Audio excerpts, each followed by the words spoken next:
តបមានចិត្តអីកាងសបាយភ្លេចខ្លួនមើលងាយសត្រូវពិសេសគឺខ្ញុំសូម្បីតែល្បិចបញ្ឈឺសាច់ដល់តូចតាចក៏ខ្ញុំមើលឃើញមិនច្បាស់ទើបបណ្ដាលឲ្យតុងអ៊ូវាយប្រហារបានសម្រេចដូច្នេះបញ្ជាក់ថាយើងគួរតែដល់ពេលបរាជ័យម្ដងបរាជ័យគឺជារឿងល្អបើបរាជ័យវាបង្រៀនឲ្យយើងចេះពីរបៀបជោគជ័យបរាជ័យអាចបង្រៀនយើងពីរបៀបយកជ័យជំនះបរាជ័យអាចបង្រៀនយើងពីរបៀបវាយយកទឹកដីមនុស្សម្នាក់បើចង់សម្រេចកិច្ចការមួយគឺត្រូវតែហ៊ានលេបហ៊ានខ្ជាក់ធ្វើសង្គ្រាមក៏អញ្ចឹង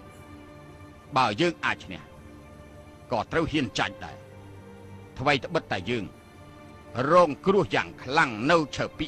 ប៉ុន្តែមូលដ្ឋានគ្រឹះរបស់យើងគឺអត់មានប៉ះពាល់អីទេ